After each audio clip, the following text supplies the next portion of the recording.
I'm Jenny. Oh, I'm just bumping the camera. That's not good. Thank you for joining us. I'm really excited to be able to talk to you and find a little bit more about your process today. Could you tell us a little bit about what you do and the type of painting you create? Thanks for having me, first of all. Thank you. Of course, my name's Jenny. I do a lot of oil paintings. Um, they're sort of dark, floral, romantic figures with flowers, surrealist interventions, I suppose. And I guess I'm sort of going with like a dark, romantic sort of vibe. I mean, I was painting for a very long time. I was always sort of one of those kids that was drawing and making up stories and adventures and things, pre-internet era. I learned a lot from my grandpa, who is a graphic designer, but like the old school ones, so they draft everything up themselves. Did that put you off graphic designing when you had to see his whole like laborsome process? No, I always thought, I guess because I could see that he was an artist and he was, doing it, that it was possible to do it. But I guess as I got older, I was like, oh, I'm not really into graphic design. And then it really started to change in the 90s to 2000s. It was all computers, but he was already retired by that stage. Yeah, I don't really want to sit on a computer all day. I like doing things with my hands. So I guess I sort of started leaning towards more fine art and telling a story. I found that more appealing in the end.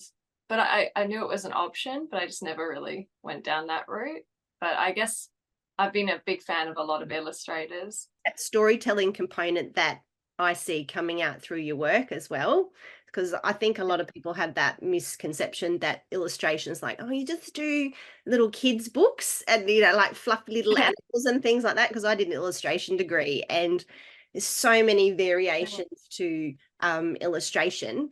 And Yeah. I sort of see in your work this whole idea of telling a story and a narrative through the arrangement of things that you put in your painting. So yeah, I can see that influence coming out, which is amazing. Yeah, I'm very influenced by it. But like illustration is all very neat and things are like structured, and maybe they're instead of they're placed in the middle, whereas I like to put things slightly off to the side and make them a little bit different.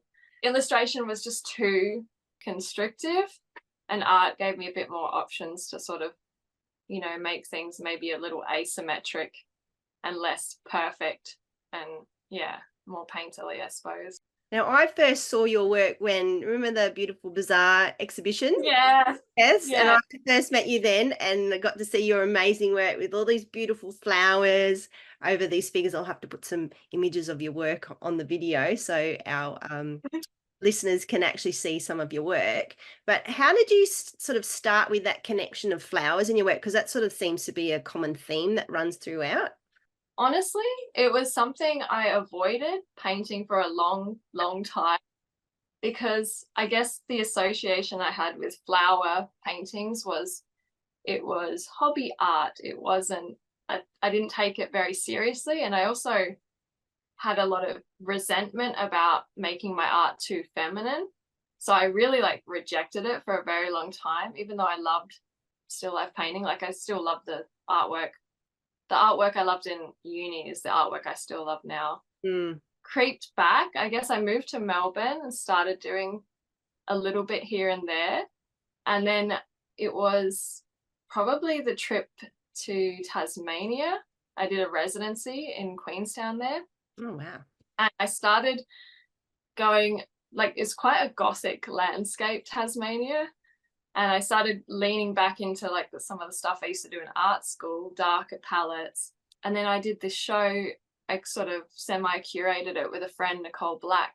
And that's when I just sort of went to town with it. I just was like, no, I'm going to paint the flowers, all the flowers I like. And I was really obsessed with tulips at the time, still am. And it just sort of kept going, and I started just painting them obsessively.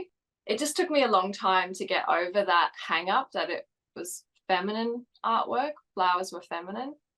Yes, sometimes I think in, I don't know, contemporary art worlds, you can sort of sort of think about that sort of genre of painting going, oh, it's been done before. Mhm. And also, Yeah, I suppose people like stuff that's really contemporary and it's sort of more going on those traditional routes that sometimes yeah, you can sort of look down on that, or people can look down on that, when I think it's just as valuable to be painting beautiful flowers in arrangements as anything else. But I think yeah, there's sometimes a little bit of a stigma that's attached to this idea of tradition. yeah. No, I stuck out like a sore thumb in art school. Oh, did I people sort of go, "What are you I painting that for?" Like, it's not arty. uh, everyone was doing very sort of experimental paintings, and I was going more the other way, Yeah, traditional. If you've been to art school, like what it's like now, they don't really teach you much except how to talk about your artwork and your yeah. concepts. It's all about sort of Yeah, concept and how deep it is and all that sort of thing, and not necessarily on technical skills, which I yeah, find so many courses are like that. Or I was lucky with illustration when I did that at uni, that they were yeah.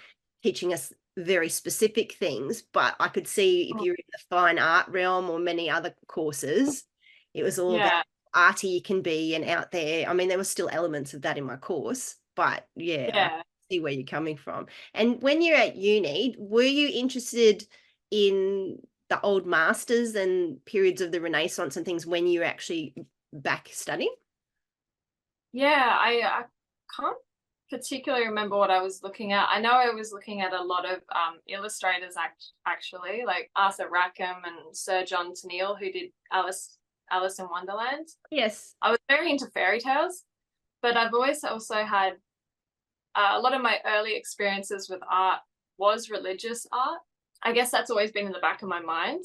Some of those sort of that iconography and imagery, and I mean, the one that I remember the most is in the Art Gallery of South Australia, the Bouguereau Madonna and Child. Definitely worth looking up that painting. That one was a big influence on me. And I'm sure I saw it as a child. And I go back to that gallery so often just to look at it because it's just such a stunning painting. Like the hands, the feet, the skin, like it's translucent. It's amazing at the Mm. time. Yeah, Yeah. I noticed the how you won the Lethbridge Art Prize last, was it this year, wasn't it? Not last year. This year, yeah. And one of them, I was like, stunning, stunning painting of this girl who was praying, and then out of the hands with these like little paintbrushes. Yeah. So I was like, oh, I can totally see that influence. What was that work about? Like, can you tell me a little bit more about that? That was one I always wanted to do praying hands Mm, because I really there's a sketch or an etching, I'm not too sure, of Albrecht Dürer from the 15th century of praying hands. And I went to a Christian school and this, you know, image was above the art room door. mhm. So it's one that it stuck with me for a long time. Like I just loved like the way the hand is all gnarled and amazing. And it's just a really, powerful sort of image, praying. Even though I'm not really religious per se, I think I'm interested in religion and spirituality, but I don't really practice anything. Mm. But I have that background, so it sort of finds its way into my artwork without me trying. But I shot some imagery of myself praying, and just for imagery, I guess. But I put it aside for ages, and I wanted it to be that painting to be part of my solo exhibition in March this year, but I didn't get time to finish it. Oh, I I hit a roadblock. Like I was like, how am I going to finish this painting? And I was really stuck with it, so I just put it aside, and it didn't make the final cut. But then I came back to it after the solo and really looked at it and played around with it. Just kept trying different backgrounds and painting. I painted the skin on the face and hands so many times to get it right, and then like so many layers and things, and eventually I put some flowers sort of moving around behind her, and there was a few other little things I changed and added, and then I was like, oh, this is okay, I'm okay with this now. And I was like able to push through and finish it, and then I was like, oh, I'm going to enter it, and then it all happened. it's Didn't really expect. ironic because sometimes I think those paintings that you struggle with the most, and you feel like you're going to pull your Yeah, hair, Yeah. Is sometimes those breakthrough pieces that whether Yeah. it's a milestone in the way that you paint in your painting journey, or whether it's actually an art prize. Like I had the same scenario where I painted an artwork and I had to repaint it because I had a terrible varnishing job and I pulled off all the varnish and as well as the painting. And so I had to repaint it. I was Oh supposed my to be going to an art show, but then I put that into an art prize and won an art prize with that painting. So it's oh really my funny. God. Like you think, just when you think, oh, I'm going to chuck it in the bin and get rid of it, it's something beautiful can come out of that experience. Oh wow, that's amazing. Yeah, it's definitely that way. Sometimes artwork, I mean, I really feared that it would be one of those pieces that would be facing the wall for years and years and it would never get done. And Mm, that kind of, I don't like that to happen. I like to like try and finish them and push through. yes. Um, but yeah, you just never know. It's all timing. I don't know. And I think artists have to have a bit of time to breathe with their artwork, to really think about it and contemplate it and find a way to finish it. I know that's my experience anyways. I need to work it out as I'm doing it. Like I have a plan, but the plan never really goes to plan. And it sort of finds its own way in the process, I guess. Do you find when you're sitting there, because I know you love to garden, have you got your own garden?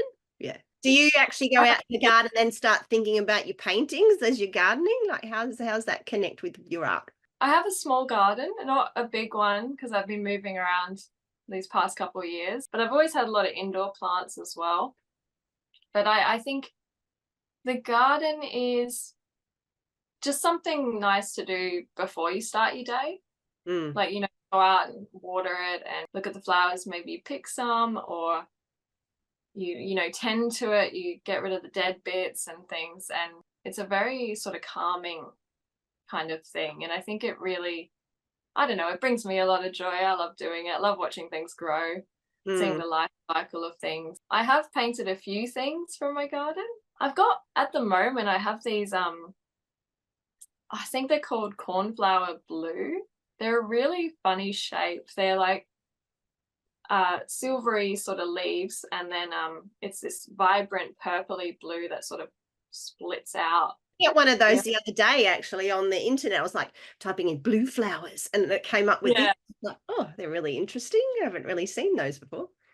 I know. They're a really cool color and they're hard to replicate. Purpley blues are hard to paint.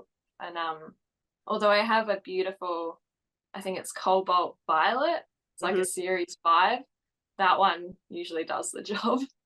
It's pretty good color to match it. Yeah. What sort of paints do you use? Mainly all oils. I mean, I started out in uni days using Art Spectrum, and that's like a fairly decent brand. But I've slowly transitioned my colors to the more higher end, I guess, oils. I'm using Michael Harding a lot. I Mhm. just, I love the consistency of it. I've got, yeah, Langridge is great as well. I quite like Gamblin. Yeah. And I even have a few Rublev, but that's a bit harder to get. Oh, and Vasari. Yeah. You've got a real mix in there. You don't just stick with Yeah. one brand. Is that because of the particular colors that you use? Yeah, sometimes it's the colors. Certain brands, oh, like I only buy for my alizarin crimson, the permanent one. I only use Winsor and Newton because I really love that, how they do it. Mm. But yeah, Michael Harding usually covers most bases. And I don't know if this is an artist thing, but I'm a collector, so I just collect colors. There's certain colors, like the Rublev brand is quite interesting because they don't use any stabilizers in their paints. So it's meant to be more traditional, but they're a bit harder to get. They used to sell them at St. Luke's in Melbourne, but they stopped. And I was sad. Oh. Yeah, that's like me. I'm trying to order stuff online and it's going to come from the US and they Yeah. stop supplying particular color the main color that I use. I'm like, Oh, anyway. no. Anyway, I'm Uh, jumping all over the place with my questions, oh, but you're right. your flowers, I always like look at your paintings and I think, um, did you like set them up in a still life and then paint from still life, or do you get like, do you buy bunches of flowers and then photograph them and then paint from photograph? Like, what is your process when it comes to painting these? Because it's not just here's a still life arrangement. You're combining that with figures a lot of the time. Do you have digital editing that you do before you start painting? Like, what's your process that you work through to get to that point where you're applying paintbrush to canvas? I'm very traditional, I guess. In some respects, I don't do any digital stuff. I buy a lot of flowers and I photograph them, like specific ones. I have folders and folders of flowers that I keep and digital copies as well. So my technique is generally a collaging sort of method. I do the big flowers first, maybe, and then collage the rest. And it's very intuitive. So it's just what I feel like at the time. That's the flower that would go in that gap, or on it. Like, I think it's a weird sort of way to work, but I really like the intuitive process because it gives me a chance to make changes on the fly and for it to go a different way that I wouldn't expect it to go. I guess it is sort of in like traditional in that, you know, the 17th century Dutch still lifes. It's a similar way that they would work in that, you know, they would do these amazing still life arrangements of flowers, but none of these flowers could exist at the same time. You know, they're all in different seasons. Some are, you know, blooming in winter and others are blooming in spring and autumn. So what they would do is they would, I guess, when this flower would come into the season, they would do their life studies and then transfer it to their larger painting. So I sort of, throughout the year, I'm always taking photos of flowers and I work from my photos. I'll sketch it up on the and paint and then just sort of work it in and change if it needs some shadows. Or I sort of, from practice, I can, painting a lot of flowers, I can sort of figure out where things need to go. And I mean, sometimes I even do surgery to the flowers, like for like tulips. Yep. I'll use the reference of maybe 2 petals here and combine it with the rest of the petals here. Like, so it's a lot of collaging, I suppose. That would give me anxiety, I think. Not having a final image to start painting from, because I take photos and then I will digitally edit them together on Photoshop so that I know exactly what's happening where, and then I'll actually edit in a shadow, or you know, like I'll take another photograph and then overlay that. So I'm like, for me to start, always think I need to have a clear vision of where I'm going, and when I don't, that's when I have like a messy business, you know, during the painting process. But it's interesting that you work that way, where it's just like, I'll take a bit of this and a bit of that and sort of combine it while I'm painting.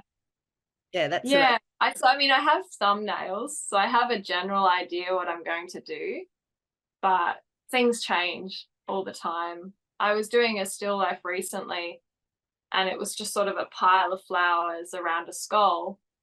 And then as I was painting, I just kept painting up higher and higher. And then I turned it into like a mushroom cloud of flowers. Oh. And I was like, oh, this is interesting. I didn't expect that, but it sort of struck me, and then I stuck with it and made it more, It just, things happen when you're painting, and I kind of feel like that's the magic, when you make changes on the fly, and things come out of you like unconscious and find their way into your artwork. I don't know. It is a risky way to work though, especially if you've got deadlines. I suppose you can always paint over it. That's the joy of it. If you make a mistake, just paint over it. It's fine. Yeah, I'm doing some watercolor at the moment. I'm like, oh my goodness, you either get it right or you don't with watercolor. I was doing something and I was like, just bin that one from last night. No, you need to plan a bit more for watercolor. Yes. More that skull, do you actually have a skull at home? I have several. Got a lot of skeletons. I've got one over there. I don't know if there's one here, but they're all in the other room. There's heaps of stuff. Sort of just collect them, I guess. They're handy to have. So I guess that comes back to that thing of artists sort of being collectors. I do tend to collect weird things and trinkets and feathers, and what else have I got around here? Gemstones, glasses, little paintings. Yeah, lots of unusual objects. I always love objects. So that's an art room thing actually from high school. My art teacher had whole shelves on the top of bottles, skulls, bones. Like, I just love that stuff. I Yeah, don't well, know if you why. look at my studio, which we're not going to pan round to, there's just so much junk in things, but I'm like, it's all usable. Like at some point, I'll Yeah, pull something out and put it together, yeah, photograph that. I'm like, oh, yeah, my house is it's too messy. Just with looking at the symbolism of the skull, and I know that you examine this whole process of memento mori. Could you tell the listeners a little bit about what that means and how that comes into your art making? maybe I'm a bit morbid. I have a bit of a preoccupation with death. So memento mori means remember you must die. So basically it's artwork that has symbolism connected with death, or it's telling a story about, remember you must die. Life is short, it's transient, it happens to everyone. Yeah. So I guess skulls, of course, are a big symbol of this sort of genre. And, there's even some of the old classic works, they have bubbles to sort of illustrate, how fragile we are as humans. And we're just, or candles, blown out candles, another one. It is such a reminder that we are so fragile. We're only here for a very short amount of time. Yeah. And, you got to be grateful. Yeah. And I honestly, like, I look at artworks that have these sort of themes, and it doesn't make me feel sad about dying. It makes me feel sort of grateful, and it gives me a bit of clarity, oh, I need to do all this stuff that I want to do. And it makes life, yeah, more meaningful if Mm. we're only here for a short time. So I know a lot of people do find it morbid, but I think it's sort of illuminating rather than morbid. Yeah. Yeah, because there can be a beauty in that you are, Yeah. taking every day as it comes and being grateful for those things. It doesn't have to be dark Yeah. and, you know, sort of worrying. But where did Yeah. those sorts of traditions of memento mori start? Like, have you researched any of that, or the origins of where it Well, began? I had a book here I was going to show you. Oh, there it is. I've done a little bit of research and things, and I collect books about it. But actually, I was going to show you this one because this one is like the biggest roundup I've ever seen. You'll Oh, have to excuse, I've destroyed the cover accidentally. Death, a Graveside Companion.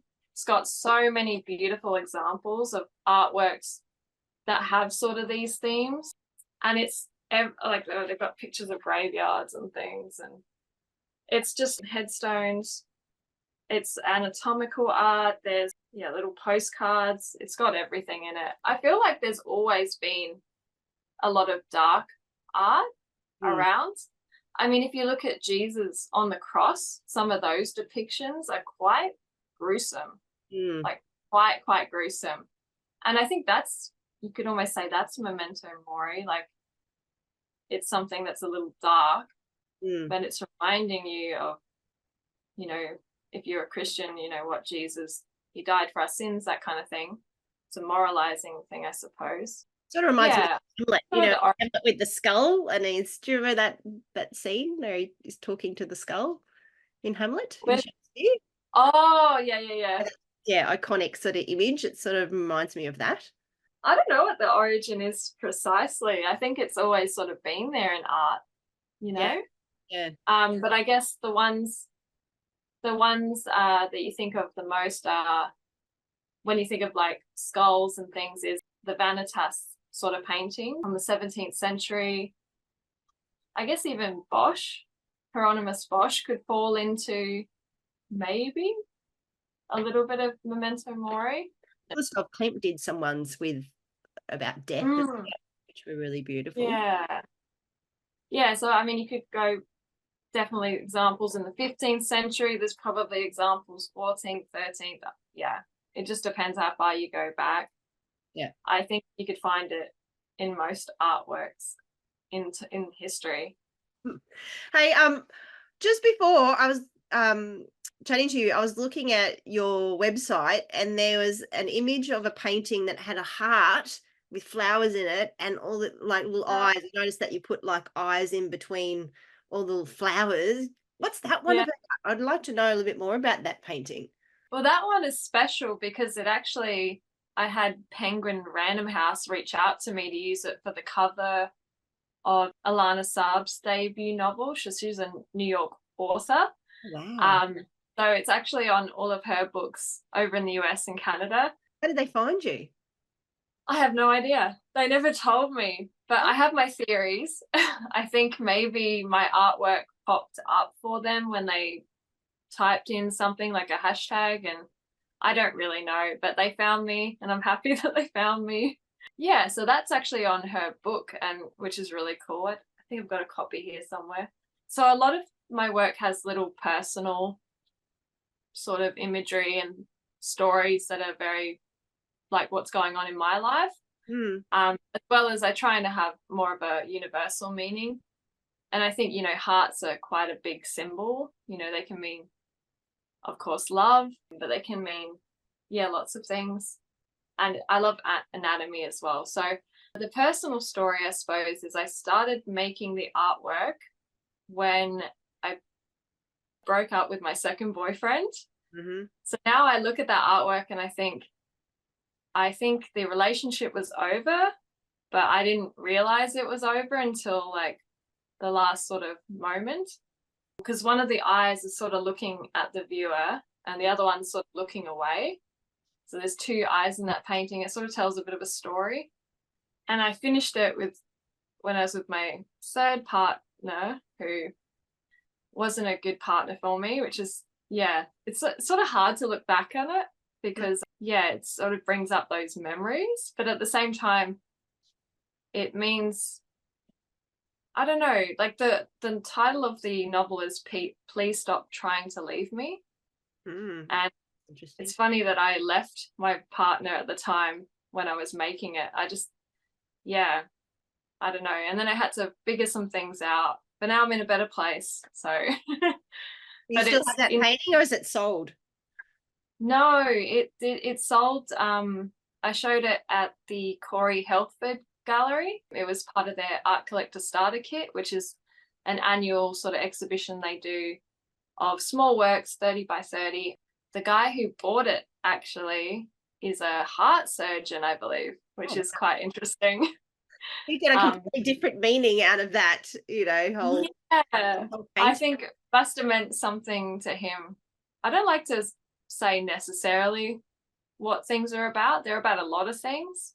So there's not like one meaning. It's about sort of opening up options and mystery for people to find their own meaning in it. So it has that personal story for me. It's such an interesting piece. It's just, I don't know, it just really drew me. I'm like, it's with the eyes, and it's good to know a little bit of the background behind it.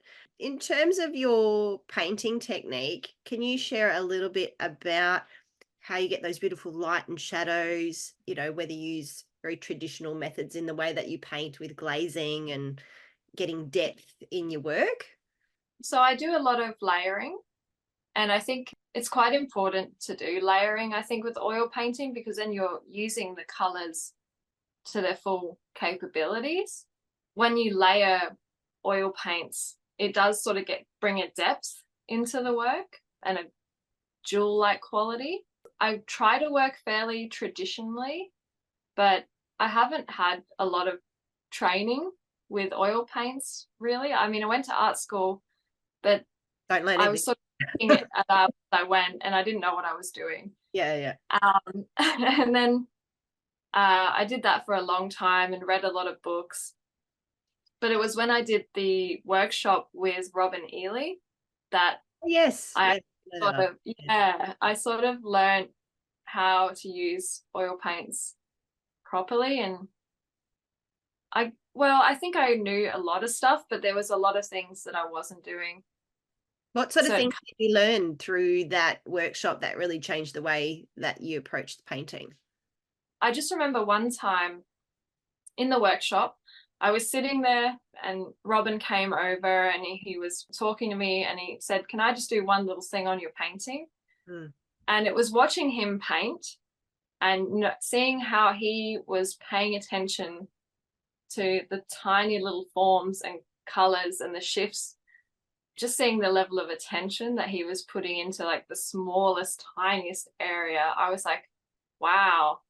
I don't know, something about seeing how he painted was really important. And then that particular workshop was amazing because it went through like how to mix your colors. Like we literally did little swatches of different mixes of his palette, and it was like, wow, look at all these colors I can mix. So I still use that palette. I think it's that I've expanded it, as you can see. What's that? That's my colors, that my palette. Oh, do you put your extra felt over bits on top? I just put out fresh paint on top of the old paint every time. But how do you And then do that? like That this. is insane. That's like a little sculpture. It's really quite like this one's just broken off, I think. Goodness. He used a lot of these colors. And then I think there was Terra Vert and some of these dark brown, red. Oh, gee, a bit fell off then. Yeah, so it was his sort of palette. I've expanded it since that workshop and incorporated other colors. Yeah, we just basically went through like what the colors look like with white and then what happens when you mix this and this. And that experience was super important. Learning about temperature was important too, because temperature can be something you can really manipulate to create realism. Mm-hmm. So What do you mean by that? So I don't know if this is for myself. I often paint cool highlights.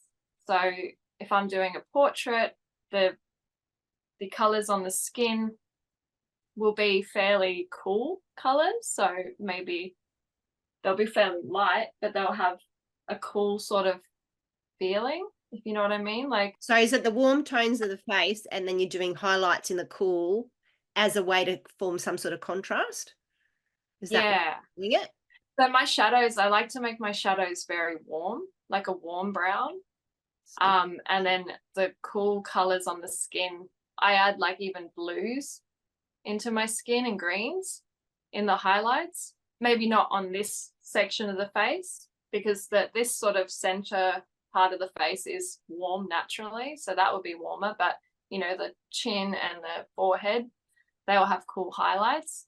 So sort of like understanding temperature, you can manipulate it to, yeah, like you say, make a contrast and really turn the form with color as well as with your tone. So yeah, because I used to use, well, majority of my shadows would be the cools, and then I'd be bringing out, you know, the highlights in the warm. So that's a completely different way yeah, of operating than the I way. think that's how most people do it, but I do it the opposite way for some reason. I don't know. Interesting. Yeah. Yeah, I haven't heard of doing it that way. And is that how you worked it out, or is that how you learnt through that workshop? I think in that workshop, no, we were doing more warm and then cool shadows, Mm.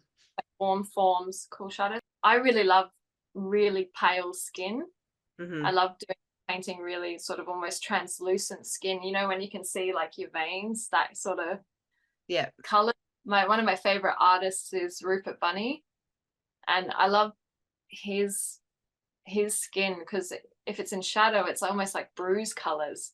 You get those beautiful greens and purples in bruises. I love doing cool highlights generally, and it's just sort of just the way I naturally went. But yeah, like the contrast with the warm shadows is really important. And the other one that I do that I think is really helpful is something I say chunky highlights and transparent shadows. So I will specifically use colors in my shadows that are like those transparent colors. If you get a tube of paint, it'll say on the back if it's opaque or transparent or semi-transparent.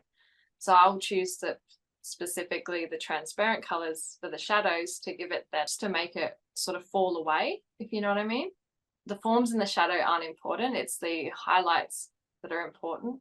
And if you do them chunky, they will literally, you know, come out of the painting because the paint's thicker, and then the shadows will fall back. So it makes a natural sort of depth, if you know what I mean. Yeah, it makes sense. I don't know how I'm going explaining this, but you understand. No, I think, because that's the whole thing. It's like, you know, when you add white to paint, that becomes opaque because it's like it sort of blocks out things. So I tell students in painting, I'm like, you add white to that. Like, if you can't cover something well, you add a tiny bit of white to that, it's going to have better coverage. Like red's notorious for doing very well.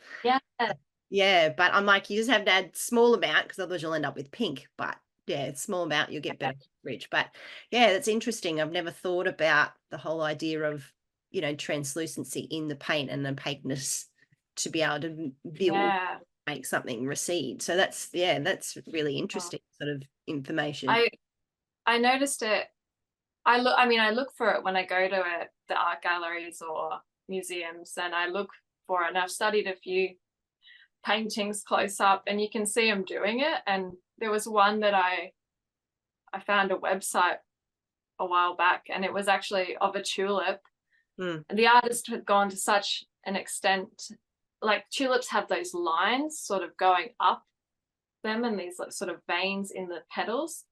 He'd actually painted the lines in a thick opaque paint, so you would get that sort of dimension in between as well. Like that level of thinking is just incredible to me, to have to paint those extra details and literally lift them out of the canvas is really cool. So look at galleries and be able to see works in the flesh is very different from seeing it online, where you can't actually see the technical aspects of how they put an image together. And it's always better to see it in person. I 100% agree. You can learn so much. Yes. Yeah. What sort of brushes do you use? Do you have a particular type of brush? I spend a lot of money on the oil paints. I don't spend a lot of money on the brushes. So what do you use? I would love I use dreadful brushes, just the cheapest I can find. I've got some up here, but I try to get very small ones, like 0 and lower, and then 1, 2, 3, that sort of size. I prefer the synthetic hairs for oil painting because, it's something about the oils that just sort of destroy the brushes. They start off like this and then they slowly get like this, you know? Yeah. So I couldn't, spend a lot of money on them because I go through them so fast. And I know I'm fairly gentle with them too, but they just tend to fray eventually. They build a base there, and it's sort of then it messes all the bristles go. And I keep all my old ones because I use them for blending. Like, so if I want to really get in and sort of do some and like got these really frayed brushes, I tend to use those when I want to be real rough. So that's right. Yeah, I don't tend to get rid of them unless they've gone completely stiff. But even then, you probably could use it for something to almost like scratch into the paint, you know, like I don't throw them out, but when they get really fluffy, that's perfect for blending. One thing I do though is I think you can see it. This funny thing here is actually, it's my brushes. They're in a tray and they're sort of tilted like this into a pool of linseed oil. Oh, yes. And I just leave them in this little linseed oil bath when I'm not painting. And then eventually I give them a proper clean, but in between sessions, so I don't have to wash my brushes after every time, I just leave them in there. And they seems to make them last a bit longer. Like they don't get sprayed and And I was talking to, was it Carla Grace? And they're talking about how she puts her oil paints in the freezer. Yes, I know a few people who do that. Yeah. It makes them last a bit longer between sessions, particularly if you've done a mix. Like if you've got made a specific color mix and you Yeah. mixed up your palette knife and you want to keep it for the next session, I think it's something to do with the oxidization, like the air oxidizes paint and then it turns into this. Yes. Uh, if you keep it in the freezer, that slows down that process. So, but I don't necessarily do that though. I just sort of, I mix as I go, which is probably the big difference. So what do you think distinguishes, I know this is a big question, but what do you think sort of distinguishes between some of the old masters and the way they worked and the way that contemporary artists work today? Like, what do you think are some differences there in terms of painting technique? Today in painting, it's sort of like a free for all. Like people do all sorts of stuff with painting, whereas they had, you know, all that traditional training and they'd go through drawing for years and then get onto painting, and there's a process. And whereas I guess there's a lot of artists like me who have sort of just, my education has been so all over the place. Like I've learned from workshops, from books, from a little bit from uni, and from my grandpa. Like I haven't had like proper training, like years and years of it, and I've sort of had to make it up as I go. I guess the other thing that's different though between sort of traditional painting versus contemporary painting, like you think of Marcel Duchamp, he with the urinal, like that sort of changed the whole art game. Controversial and sort of oppositional. And then, but I'm more interested in beauty, I think. I've been reading Dostoevsky, and one of the lines in the book is beauty will save the world, and I just love that line. I've been pondering it for a while, but I think it's not been very trendy to make beautiful artwork, because the sort of feeling in the art world is you have to be oppositional and you have to be The way that you do it, like you're either doing things that are sort of on trend or doing things shock value. I mean, like you get the example with the banana stuck to the wall with a bit of tape, like just like pushing boundaries. So it's sort of thinking, well, where does those whole traditional elements, where do they fit in contemporary art making, which I think is still value in terms of looking at beauty and expertise and skill in painting. I think that's something that's still very, very valuable. Yeah, I think so too. And I'm really interested in keeping that tradition. Like I think these sort of, the banana on the wall is so, it's like sort of destroying symbols and destroying traditional things. And I'm actually more the opposite. Like I want to continue these things. And I also just feel like the banana stuck to the wall is such a tired sort of thing. It's been done, like it was fresh when Duchamp did it. It's not really fresh now. Like I don't understand. Yes, why that thing of revisiting something that's been done is a way to push back. I'm like, it seems really odd to me. Really tired. Like people have been doing that for like 100 years. It's done, isn't it? You know.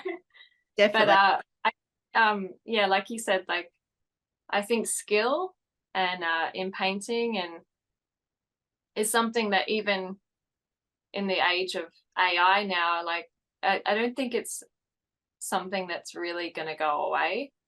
Like people were freaking out when photography came about. They're like, oh, painting's not going to have a place, but it still does. And to get to like the level of some of these artists, you need to practice for years. Like it's not something you can really just do overnight and be good at. Painting, it's something that you need to develop. And then on top of that, you're developing your artistic voice as well as your skills. So it's a really complicated thing. And I've been doing it my whole life, and I feel like I'm only just starting to get somewhere with it. Actually, I heard a quote, I think, I don't know who said it precisely, or maybe it was Michelangelo, but he got to like 80 years old and he was like, finally, I've finished my apprenticeship. I can start making the real art now. And he's like 80 years old. Like that's just I feel like there's such truth in that, because you're constantly learning. And I haven't got it all figured out, and hopefully I cross fingers I get to 80 years old and I can finish my apprenticeship and move on to the real artwork. But that's the beauty of art, is that even when people who are starting painting, I'm like, oh, I'm no good. I'm like, I can tell you, it doesn't matter what stage you're at with your painting, that you'll always feel like that. And that's part of the Yeah. joy, pushing yourself to a new level to achieve that skill. And then once you've got that, then you're going to go further. So I'm constantly learning all the time. And that's what I love about it. I don't, at the end of the day, if I've got to finish painting, that's great, but it's the actual process and the doing of it that I find Yeah. the enjoyment, not the outcome and look what I've produced. It's just the actual physical doing. And I think that's Yeah. for an artist, is to enjoy the struggle, enjoy learning and bettering yourself through the process. Yeah. No, it's definitely, the process is why you do it. It's not really the outcome, I think. And you can usually tell the artists who are more focused on the outcome than the artists who are more obsessed with learning and figuring things out. Anyways, but how do you deal yeah. with creative blocks? Because I know you've got a sort of a strategy or a skill that you use when you're, I suppose, have that obstacle where like a lot of artists, feel like they can't create or they don't know what to do. Like, what's your strategy for dealing with creative blocks? I know I definitely have had some creative blocks in the past. I think when I was there was one year where I only made like one or two paintings. I was still drawing, but I think that sometimes you just have those moments. But I think the thing I do, like the art making, I kind of think of it like this. The art making's like 50% of the work, and the other 50% is like curiosity. And it'll be like playing, trying new mediums, reading something, or watching a movie, or finding inspiration in an art gallery. Like as an artist, you need to like sort of like harvest and constantly collect and document these things in your journals or your sketchbooks. And then, if I ever do feel like I'm stuck, I'm like, oh, just have a flick through my journal. And I'm like, oh, that's a great idea. Oh, that's a great idea. And then you can expand on it and make a painting from there. This is particularly helpful if you're forgetful like I am. So if you ever feel stuck, I have that collection of things. I even have a journal that is like a bit of a scrapbook, and it's my inspiration book. And I just literally print things out and stick them in there. And like, I come back to those images and think about what I liked about them. And then usually something will come to me from just like looking at pictures. Like, Yeah, I heard it once listening. I don't know if it was a podcast talking about filling up your creative bank account. So if you are producing something, that you've got deposits, regular deposits, where you go and do things and put those experiences or the things that you see into something that you can draw from later. But if you're not actually experiencing anything, it's really hard to produce good work that has meaning. And I find, like, often I'll go for a jog or I'll be doing something that's totally art related, and then I'm like, oh, here's my idea or whatever. Or, as you said, like reading books is a really good way to start. Sort of, if you're developing a narrative or a story for your painting, it's to start, because it's not just you in your own head and you're sort of going, oh, I don't know what to do, but you really need to focus on your experiences and bringing that into your art making. Yeah, no, I completely, I think that's how it works. Like, I remember when I did the residency, that was such a great time. It was like 2.5 weeks, but every morning I did it with another artist called Kate Gagliardi. Every morning we'd get up, get dressed, and we would explore the town or the hiking trails, collect things, take photographs of mushrooms, and we'd spend the morning just having a walk, having a good time, and then we'd come back to the studio and make our artwork. And so it was almost, the day was half and half, it was half getting inspiration, half making. And I just think I love that. What was it? Like making deposits? Yes. Like a bank. I think that's a great analogy, because that's so how it is. Like, you're constantly getting inspiration from the world around you. I often find I'll have a shower, and that's when the idea will have formed in my head, and I'm in the Really? shower. Just go stand in the shower, even if you're not showering, you get stuck. You're like, I'm just stand there. That's right. That's my advice. Just hop in the shower. You'll work it. Have a bath, maybe a hour-long Yeah, bath. a bath. With a Have a million ideas. cocktail. Uh, I often have a little stick-it notes next to my bed, at night time. Oh, really? Pull stuff Wow. down. Something like, just when you're about to fall off to sleep, and then you, oh yeah, okay, I'll write that, otherwise I'm Yeah. gonna forget. So yeah, that's a good strategy. I not post-it notes, but like even napkins or something, Yeah. paper. I'll quickly scribble down the idea and then like staple it into my sketchbook. Oh, really? So yeah. Good idea. And Okay, as long as you haven't got food on there, you're like, yeah. put it in there, open up some sort of stain.